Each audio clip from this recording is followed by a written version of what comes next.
I thought surprising my wife would save our marriage. Instead, I heard her laughing about cheating on me. "He smashed me so good," she told her friend. "I couldn't walk after the third." I froze. She didn't just cheat, she never respected me.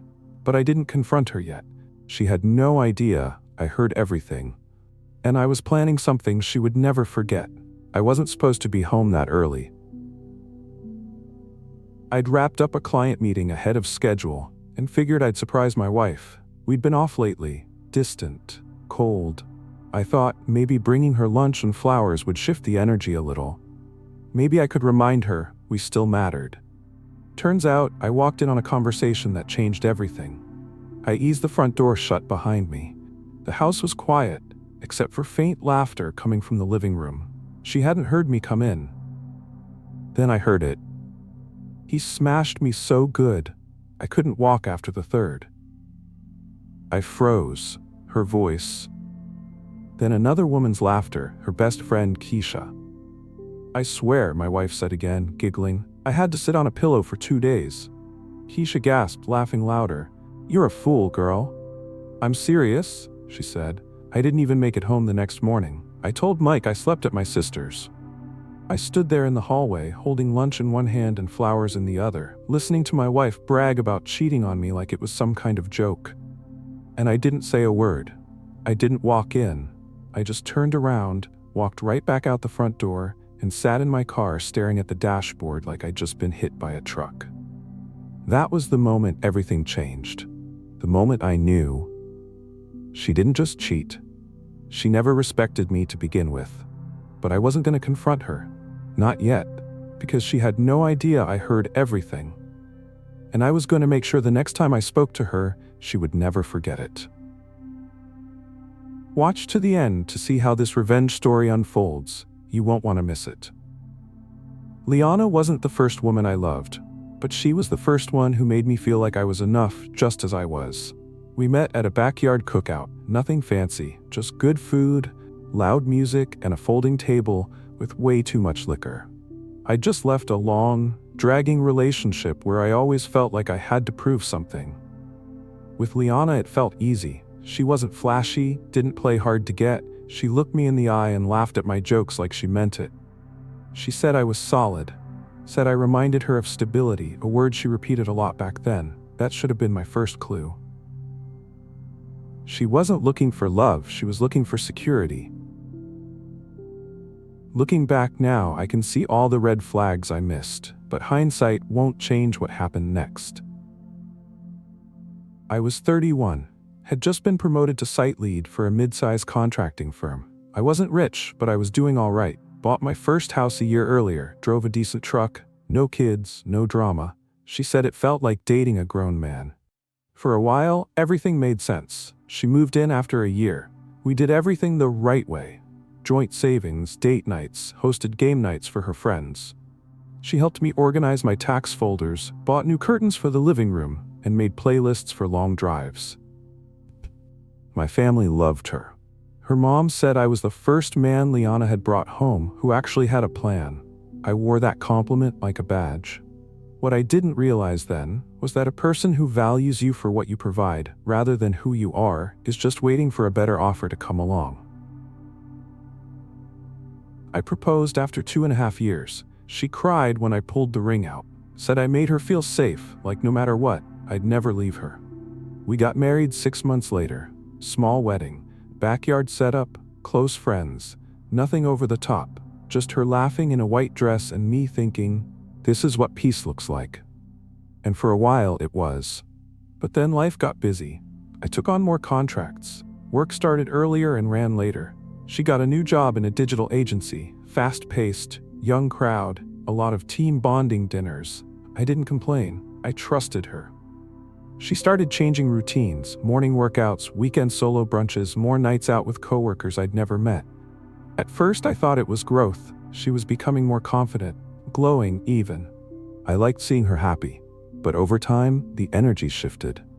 She stopped laughing at my jokes, stopped asking how my day went. The affection slowed down, then stopped altogether. The excuses came in patterns. I'm exhausted. It's just been a long week. I need space tonight. I didn't press her. I thought maybe we were just in a quiet season. Every couple has them. But some part of me felt it. The distance, the disinterest, the way her eyes always flicked to her phone during dinner. I started doing what most men do when something feels off.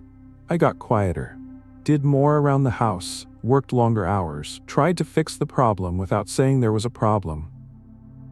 I didn't snoop, didn't ask who she was texting, didn't check her location or scroll her social media like some paranoid teenager, because I thought, maybe it's me.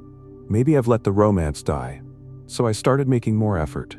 Random flowers, cleaning the house before she got home, cooking dinner on Tuesdays, her old favorite, lemon pepper salmon with sweet potatoes. She smiled when I did those things, but not the same way. It felt like she was smiling to avoid a conversation. I told myself it was temporary, that we just needed a weekend away, a deep conversation, something to shake off the fog. But I never got the chance to fix it, because the next week I came home early, and I heard everything. That moment in the hallway, hearing her voice through the living room wall, changed me. It wasn't just the cheating. It was the laughing, the casual disrespect, the way she spoke about me. He's so focused on his projects and spreadsheets, he hasn't even noticed I've been checked out for months, she told Keisha. Silence. Then she added, besides, he's not gonna leave. I'm the best thing that ever happened to him. That part hit me harder than the rest. Not just the cheating, but the arrogance. She didn't even sound conflicted. She sounded entertained. I slowly backed out the door without them noticing. Closed it soft, didn't even slam it. Sat in my truck, Thai food still in my lap. I stared at the dashboard, waiting for something inside me to snap. But nothing did. I wasn't angry. Not yet. I was stunned. And then the anger crept in. Not loud, not screaming, but cold. The kind of anger that sits in your chest like a stone. She thought I wouldn't leave. She thought I'd tolerate being humiliated like that. She thought I'd never hear the truth, but I did. And now she had no idea I knew. I drove to the office and stayed there until after midnight. Didn't eat, didn't sleep. I sat at my desk, staring at a blank monitor, going over every conversation we'd had the last few months. All the cold shoulders, all the I'm tired, all the fake kisses goodnight.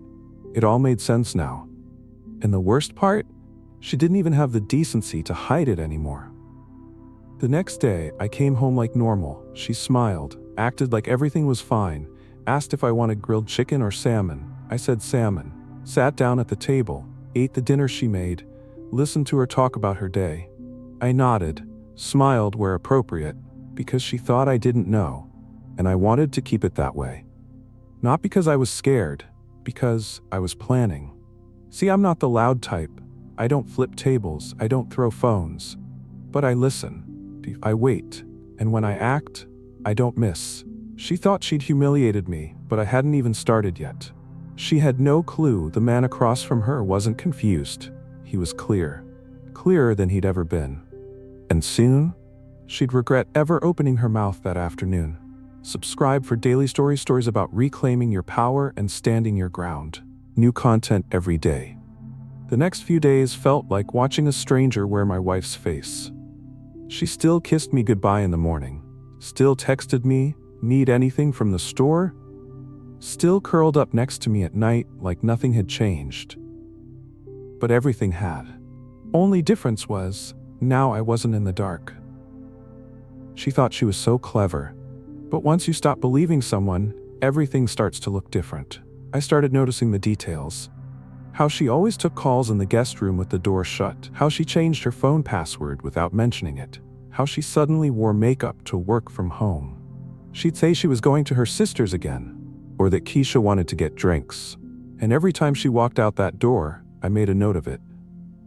I started logging times, places. I wasn't planning to beg or confront her. I was building a case. She had no idea I'd already met with a lawyer.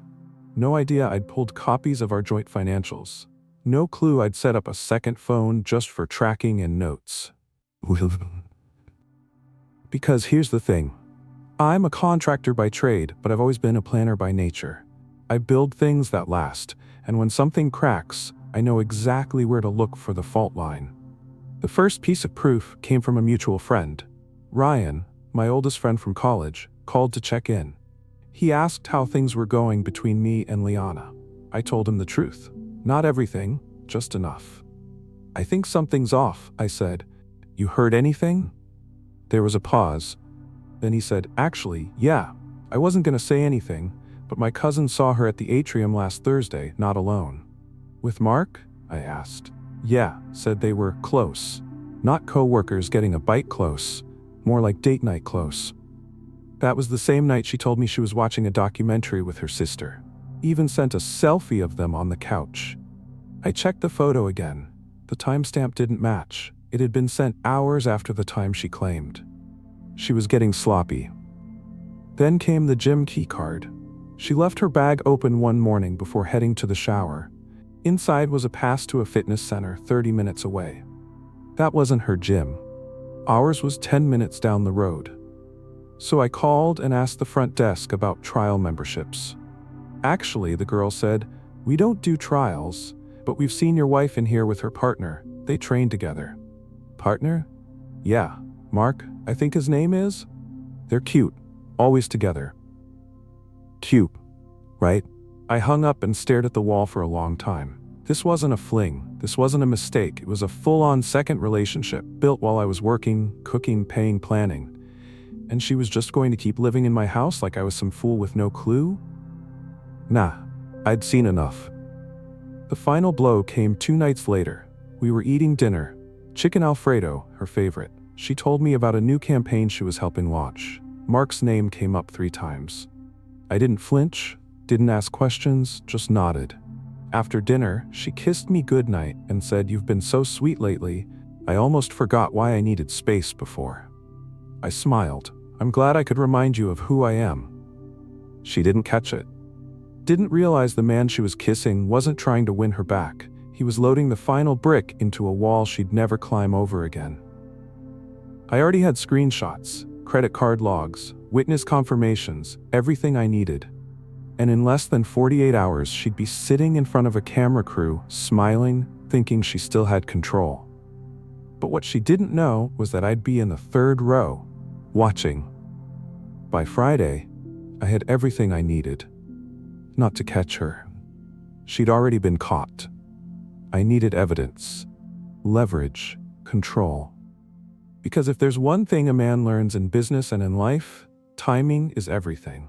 I went through our shared finances like a forensic accountant, pulled 6 months of statements, marked every transaction tied to dates she claimed to be at her sister's or working late, hotel charges, dinner spots we'd never been to together, Uber receipts that didn't match her stories. I saved it all, sorted it into folders. Next, I sat down with Sarah, my lawyer. A pit bull in heels, sharp, fast-talking, zero tolerance for BS. I want everything airtight, I said. I don't want courtroom drama. I want quiet domination. She walks away confused, not victorious. Sarah leaned back, smiled. That I can do. We went over joint assets, the prenup she barely skimmed when we signed it, and how her actions were about to cost her everything she thought she could juggle. You play this right, Sarah said, and she walks away with nothing but the clothes in her suitcase. I didn't stop there. I reached out to Beth, her cousin, under the radar. Beth had always liked me. Too much, honestly. But I knew she still talked to Liana regularly. I told her, calmly, what I'd discovered, didn't beg, didn't rage, just laid out the facts. To my surprise, Beth looked genuinely disgusted. She told me she was just exploring her options, Beth said. I didn't realize she meant full-on cheating while married. She's planning to go public, I told her. What do you mean? She and Mark are taping a segment for a relationship show next week. She thinks it'll make her look brave, empowered, like she's redefining marriage. Beth blinked.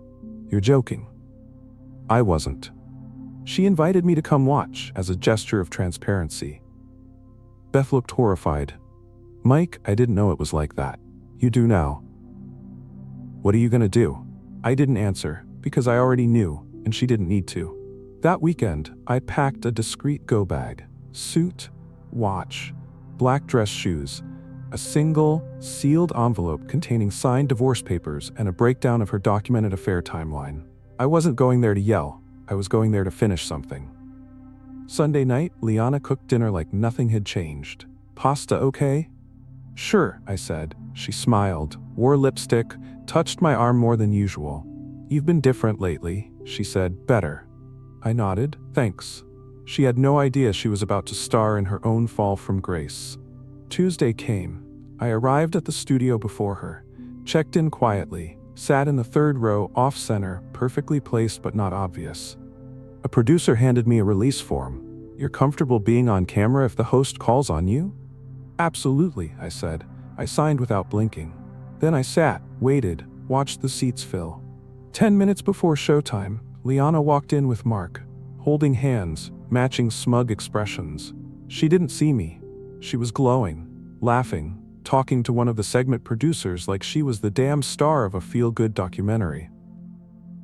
Today's theme is relationship evolution, I heard the host say behind the curtain.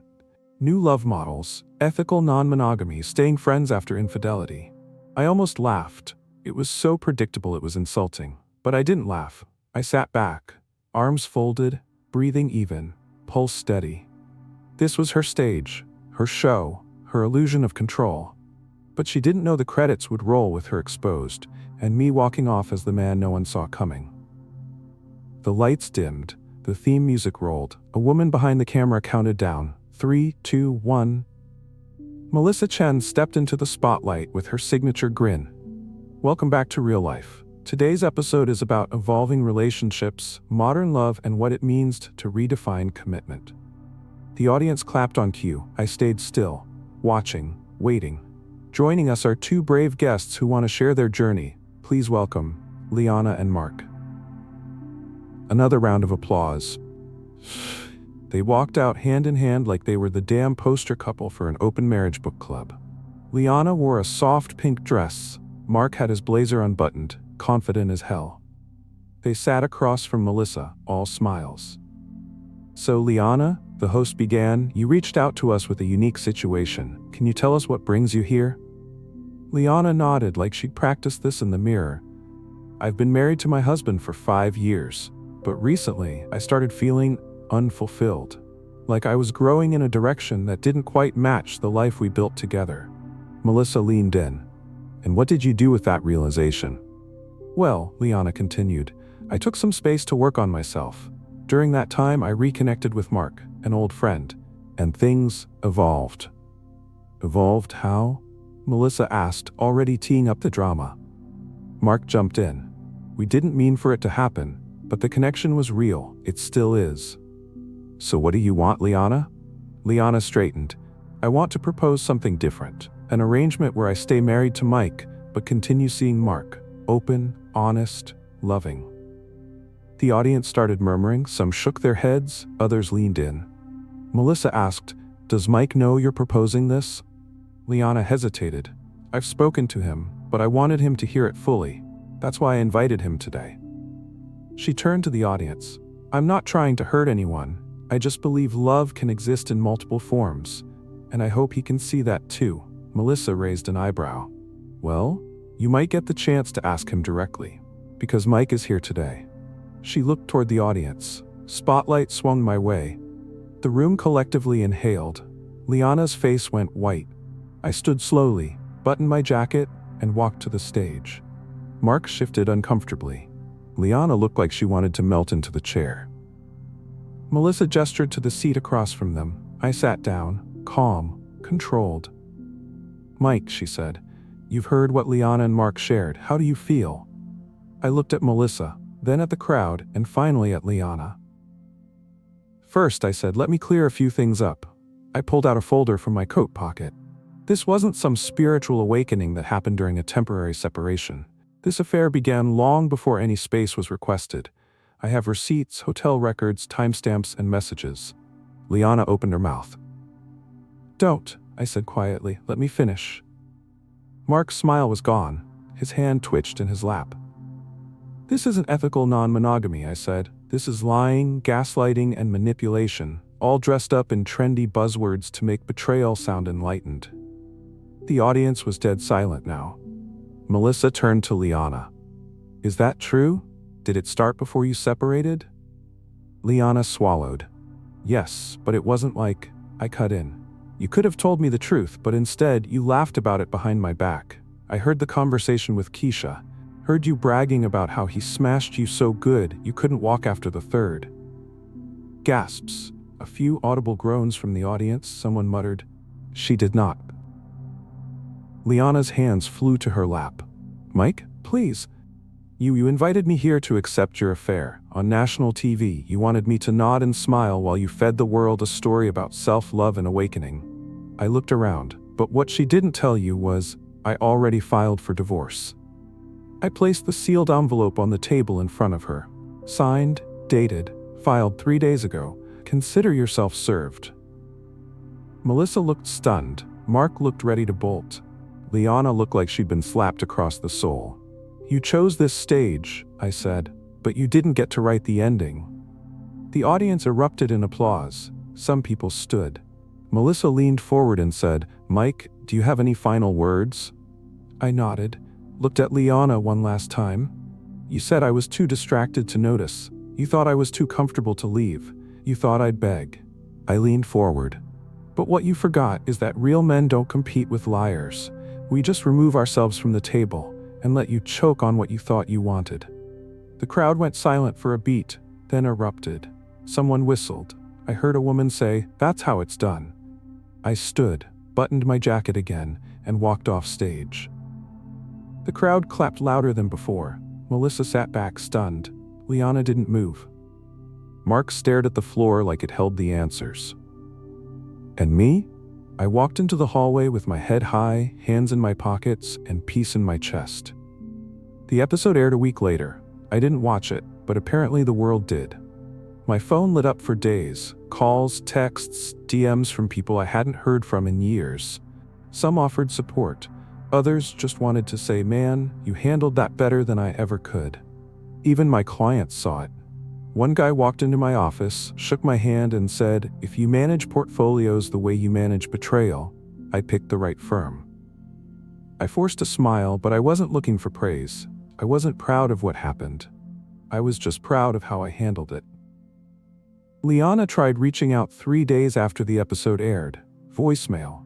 She didn't apologize, didn't explain. She just said, "I can't believe you blindsided me like that after everything we've built. We could have handled this differently." I deleted the message. The house felt too quiet at first. No banging pots, no wine glasses clinking, no forced laughter from the next room when she was on the phone with Mark. Just me. Silence. Peace. I started sleeping better, working out again. I reconnected with old friends, guys I hadn't seen in years because I was always busy or trying to keep the peace. Turns out they'd seen the cracks in my marriage long before I admitted it, but they'd respected my decision to stay. Now they respected my decision to walk away. A month after the show aired, Liana moved in with her sister. Mark, gone. From what Beth told me, their unshakable connection didn't survive the fallout. The public shaming, the job drama, the awkward stares every time someone recognized her from the episode. She lost clients. Friends stopped answering. Even Keisha distanced herself once the cameras turned off and reality set in. That's the thing about betrayal. It's fun when it's secret. It's empowering when you think no one's watching. But when the curtain drops and everyone sees what you really are, that spotlight gets hot real fast. Throughout everything, my older brother James checked in weekly. He'd lost his own wife to an affair years earlier. The difference was he'd fought to save it and lost anyway. "You did the right thing walking away," he told me over beers one night, 6 weeks after the show aired. "Dignity isn't what happens to you, it's how you respond." He never judged, never pushed, just listened. "Family isn't who stands beside you when it's easy," he reminded me. "It's who stays when it's hard." His quiet support gave me strength when I needed it most, and I needed it more than I cared to admit. I finalized the divorce paperwork quietly. No messy court hearings, no drawn-out fights. She didn't contest anything, didn't have the leverage, didn't have the moral ground to stand on. I kept the house, the cars, the retirement accounts, and she kept the decisions that led her there. I started seeing someone a few months later. Nothing serious at first. Dinner. A walk around Green Lake. Conversations that didn't involve keeping score. She asked me once, "What's something you learned from your last relationship?" I said, "To never make a home with someone who's still searching for themselves in other people's beds." She just nodded. Didn't pry. And I appreciated that. One morning while packing up old boxes from the attic, I found our wedding album. I sat on the floor and flipped through it slowly. We looked so young, so sure, so proud of something we hadn't even built yet. For a second, I felt that old sting. That ache in the chest you get when you realize someone you loved no longer exists in the way you knew them. I closed the book gently, placed it back in the box. I wasn't angry anymore. I wasn't even sad. I was free. 6 months after the divorce was finalized, I joined a community garden project. Working the soil was therapeutic. Something about watching things grow after so much destruction felt right. That's where I met Elena. She volunteered on Saturdays, teaching kids about plants and sustainability. Dark curls, quick smile, eyes that actually saw you when she listened. We started as friends, talking easily about books and hiking trails. No games, no masks, just two people enjoying each other's company. I was transparent about my past from the beginning. I didn't want secrets between us, not even by omission. To my surprise, she'd watched the episode when it aired. I remember thinking whoever that guy was, he had his priorities straight, she told me, dirt still under her fingernails from planting tomatoes. Didn't expect to meet him over compost bins. One evening as we watched the sunset from her apartment balcony, she asked what I'd learned from my past. I told her I'd learned that self-respect isn't negotiable. She nodded and squeezed my hand. That's a lesson worth the pain it took to learn it. I didn't know if this would last, but for the first time in years, I was open to finding out. Some foundations are worth building on, and this one felt solid. 2 weeks after the divorce was finalized, I got a call from a law firm downtown. One of the partners was an old client I'd helped through a nasty business split years ago. "Mike," he said, "we're looking for someone to run point on a high-value portfolio shift. You came highly recommended." I agreed to a meeting, walked into their office that Friday, crisp suit, calm mind. They laid it out. One of their new clients was investing heavily in commercial real estate and needed a financial strategist to oversee the entire multi-year expansion. High profile, high stakes, high reward. I flipped through the documents. The client's name was printed at the top of the investment packet, Turner and Keller Group. My eyes froze. Turner, as in Mark Turner. Same Mark who'd helped himself to my wife. Same Mark who talked about genuine connection on national TV. I leaned back, smiled slightly. "Do they know I'm being considered?" "They do," the lawyer said. "They requested you personally, said you're the best." I took the job, strictly professional, lucrative, strategic, detached. First meeting, Mark walked in late, eyes down, hair a little thinner than I remembered. He froze when he saw me. His handshake was weak, his voice even weaker. I led the meeting like he wasn't even in the room. Every decision, every projection, every recommendation, I delivered with clean authority, because that's what professionals do. Later that night, I got an email from him. Short, awkward. "Didn't know you were still in this game. No hard feelings, right?" I didn't reply, didn't need to. Because now, he works under a budget I control. Signs off on a strategy I designed. Reports to a board that respects me more than they ever did him. The same guy who took what wasn't his now answers to me, politely, quietly, publicly.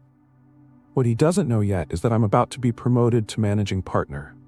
The same position he's been chasing for years. The day the announcement came, I caught him in the hallway near the executive washroom. His face went pale when the CEO clapped me on the shoulder and said, "The firm's future is in good hands." I saw recognition flash in his eyes, the same look Liana had on that TV stage. That perfect mixture of shock and the sickening realization that every choice has consequences.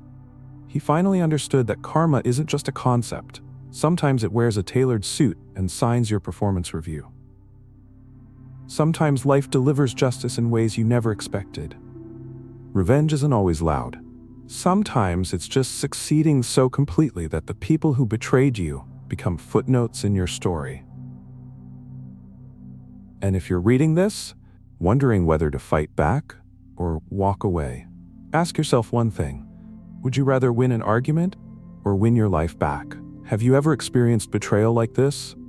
I'd love to hear your story in the comments. I read every single one. If standing up for yourself resonated with you, hit subscribe for daily stories that might change how you see relationships. Don't forget to like and share if this made an impact. See you in the next one.